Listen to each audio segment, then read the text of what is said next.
ఈ రోజు భారతదేశంలో మరొక అత్యంత ప్రమాదమైన సంఘటన జరిగింది. ఈ రోజు ఎర్లీ మార్నింగ్ 5 గంటలకి ఉత్తరాఖండ్ నుంచి కేదార్నాథ్ కి బయలుదేరిన హెలికాప్టర్ కుప్పకూలిపోయింది. అందులో 7 ప్రయాణిస్తున్నారు. వాళ్ళందరూ కూడా చనిపోయారు. వారిలో పైలట్ కూడా. అయితే ఉత్తరాఖండ్ డెహ్రాన్ నుంచి 5 గంటలకి బయలుదేరింది ఈ హెలికాప్టర్. తర్వాత 5:20 ఇది సిగ్నల్స్ కట్ అయినాయి. రాడర్ నుంచి కూడా మిస్ అయింది. సో అంటే టెక్నికల్ ఇష్యూస్ వల్ల అది కుప్ప కూలిపోయిందంటూ కూడా చెప్తున్నాను. అండ్ రీసెంట్ గానే మనకు తెలుసు అహ్మదాబాద్ లో ఎటువంటి ఇన్సిడెంట్ జరిగిందో. ఆ విమానం కూలిపోవడానికి టెక్నికల్ ఇష్యూస్ వల్ల ఇంజిన్స్ ఫెయిల్ అయిపోవడం వల్లే, సర్వీస్ సరిగ్గా చేయకపోవడం వల్ల, అంటే విమానం టేక్ ఆఫ్ అయ్యే ముందు సర్వీస్ చేస్తారు, సరిగ్గా అవన్నీ కూడా చెక్ చేయకపోవడం వల్లే, వాళ్ళ పూర్తి నిర్లక్ష్యం వల్ల ఈ రోజు అత్యంత పెద్ద ప్రమాదం జరిగిందంటూ కూడా చెప్పారు. అలాగే ఈ ఇన్సిడెంట్ జరగడానికి ముందు అసలు ఏం జరిగింది అనే విషయాలు ఇంకా బయటికి రావాల్సి ఉంది. దర్యాప్తు చేస్తున్నారు. అయితే ఇది చాలా చాలా దారుణమైన సంఘటన.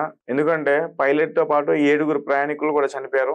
వీరితో పాటు 2 చిన్న పిల్లలు కూడా ఉన్నారు. ఒక 2 ఏళ్ల పాప కూడా ఉందంటూ కూడా చెప్పారు. ఒకసారి ఆ మృతుల పేర్లు చూస్తే రాజ్ కుమార్ జైస్వాల్ మహారాష్ట్రకు సంబంధించి, శ్రద్ధా జైస్వాల్, అలాగే వారికి 2 సంవత్సరాల బాబు కూడా ఉన్నారు, కాశీ జైస్వాల్, పవన్ నెగి, విక్రమ్ సింగ్ రావత్, అలాగే వీరితో పాటు ఒక పైలట్ రావత్ అతని పేరు కూడా ఉన్నారంటూ కూడా చెప్పారు. సో వీళ్ళందరూ కూడా ఎప్పుడైతే అది కుప్పకూలిపోయిందో అప్పుడే వీళ్ళందరూ కూడా స్పాట్ లో చనిపోయారు. అండ్ ఇక్కడ కూడా పైలట్ వాళ్ళని సేవ్ చేయొచ్చు. అంటే ఇక్కడ 20 మినిట్స్ వరకు కూడా అది ఫ్లై అయ్యిందంటే దాదాపు నాకు తెలిసి సుమారు 1000 నుంచి 1500 ఎత్తుకి అది ఖచ్చితంగా ఆ ఎత్తులో అన్ని అడుగుల ఎత్తులో ఉండుంటది. కాబట్టి పైలట్ వాళ్ళని ఒకవేళ టెక్నికల్ ఇష్యూ వచ్చి ఫెయిల్ అయినా, సిగ్నల్స్ సరిగ్గా అందకపోయినా వాళ్ళని సేవ్ చేసే ఛాన్సెస్ ఉంటాయి.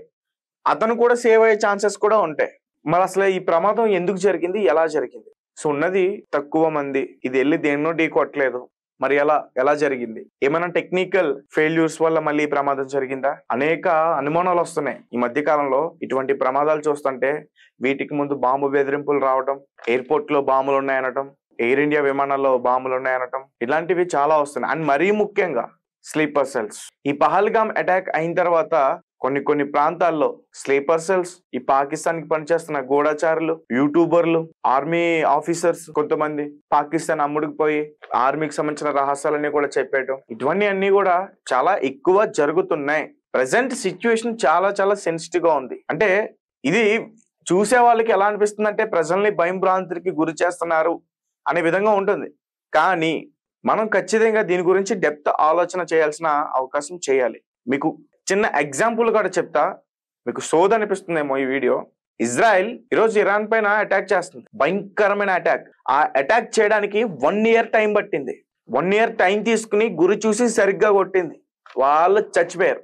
సో ఇక్కడ కూడా అలాగే మనకేం కాదులే, పట్టుకుంటున్నారు కదా, వాళ్ళని శిక్షిస్తున్నారు కదా, పట్టుకుంటున్నారు కదా, ఏం కాదులే అనుకుంటే పొరపడినట్టు. ఎప్పుడు ఏ టైంలో ప్రమాదం ఎటువైపు నుంచి ఎలా వస్తుందో ఎవరు కూడా ఊహించలేము. పహల్గామ్ లో ఉగ్రవాదులు అంత సడన్ గా వచ్చి అటాక్ చేస్తారని ఎవరైనా అనుకున్నారా? 26 మంది ప్రాణాలు గాల్లో కలిసిపోయినాయి. అలాగే ఈ విమానంలో 242 మంది, అందులో ఒక వ్యక్తి బ్రతికాడు, 241 మంది యాక్సిడెంట్ లో వాళ్ళు చనిపోయారు. ఎవరైనా ఊహించుంటారు అసలు అంత పెద్ద ప్రమాదం జరుగుతుందని? సో అంటే ఇది ఒక టెక్నికల్ ఇష్యూ ఇది, అందుకే జరిగిపోయింది, దీనికి దానికి లింక్ పెట్టొద్దు అని చెప్పేసి అంటారు. ఖచ్చితంగా మనం అంటే లింక్ పెట్టాలి అని కాదు, ఖచ్చితంగా ఆ రకంగా ఆలోచించాల్సిందే. నేను మరీ ముఖ్యంగా చెప్తున్నా, ఒక పక్క దేవాలయాలపైన దాడులు, ఒక పక్క బాంబు బెదిరింపు కాల్స్, హైదరాబాద్ లో కూడా వచ్చాయి, ఢిల్లీలో కూడా ఒక బాంబు బ్లాస్ట్ అయింది. ఒక పక్క ఉగ్ర దాడులు, స్లీపర్ సెల్స్ యాక్టివ్, బాంబు దాడులు చేయడానికి ప్రయత్నాలు, ఇవన్నీ కూడా జరుగుతున్నాయి.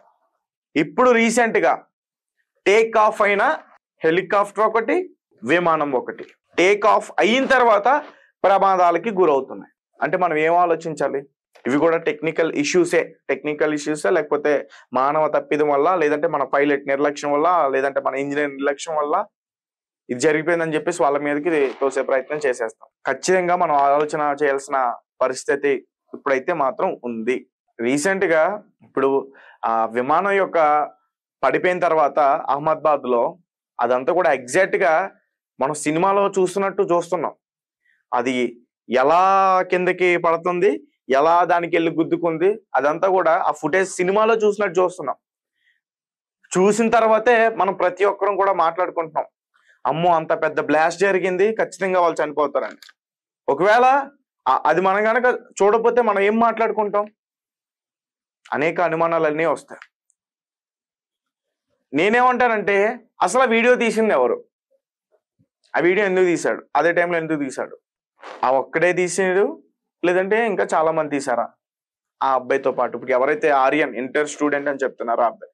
సో దీని గురించి ఎందుకు ఎక్కువ డిస్కషన్స్ చేస్తున్నాం అంటే స్లీపర్ సెల్స్ కొన్ని ప్రాంతాల్లో దొరుకుతున్నారు. ఎవరైనా ఊహించుంటారా ఎక్కడో మూలనున్న విజయనగరంలో బాంబ్ బ్లాస్ట్ చేయడానికి ప్లాన్ చేశారనేది ఎవరైనా ఊహించుంటారా?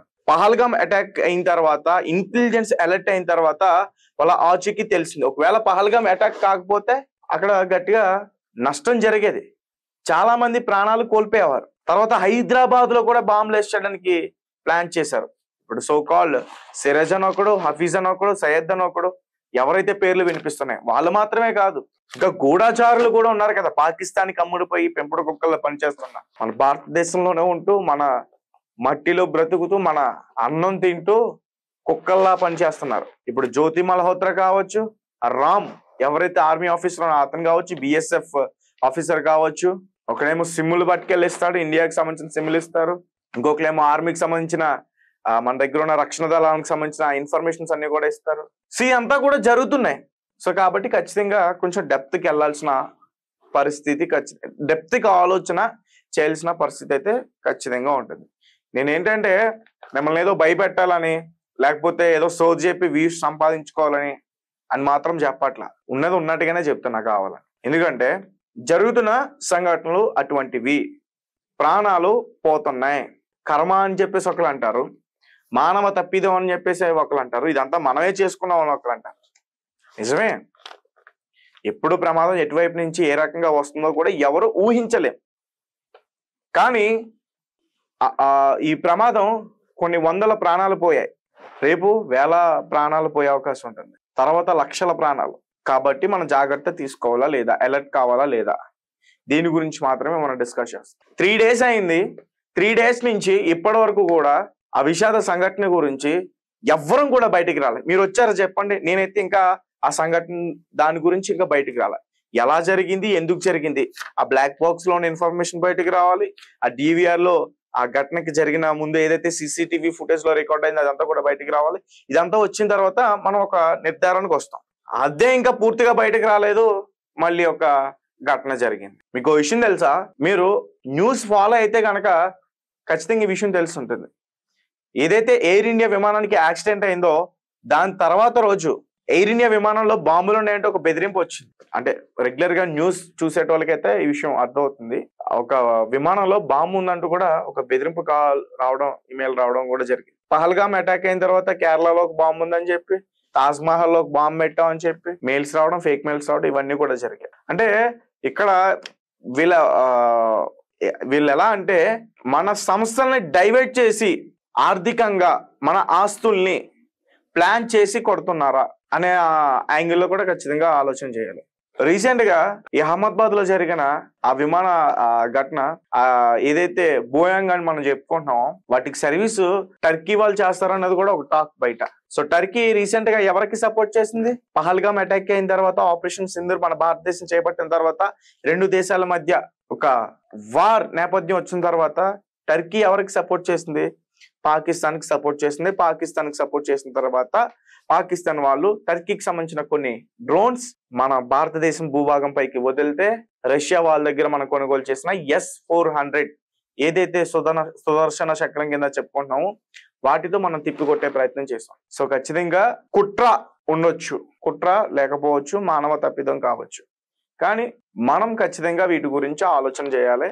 జరిగిన సంఘటనల్ని ఏదో అనుకోకుండా అయిపోయిందని చెప్పేసి వదిలేయడం కాదు, మనం కూడా సంస్థలపైన, ప్రభుత్వాలపైన ఒత్తిడి తీసుకురావాలి. పూర్తిగా దర్యాప్తు చేసి ఎందుకు జరిగింది, టెక్నికల్ ఇష్యూసా లేకపోతే మానవ తప్పిదమా, లేకపోతే ఇది ఏదైనా కుట్ర అనే విషయాలు ఖచ్చితంగా తెలియాలి. కాబట్టి ఒత్తిడి తీసుకురావడానికి ప్రయత్నం చేయాలి. నేను ఏదైనా తప్పుగా మాట్లాడుంటే మీ కామెంట్ రూపంలో ఖచ్చితంగా నాకు విషయాన్ని తెలియపరచండి. నెక్స్ట్ టైం అది రిపీట్ కాకుండా నేను ప్రయత్నిస్తాను.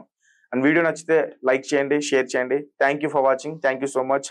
అండ్ ఈ ఉత్తరాఖండ్ లో జరిగిన ఎవరైతే 7 ఉన్నారో వాళ్ళందరూ కూడా కేదార్నాథ్ లో ఉన్న టెంపుల్ కి దర్శనానికి వెళ్ళారు. అండ్ అక్కడ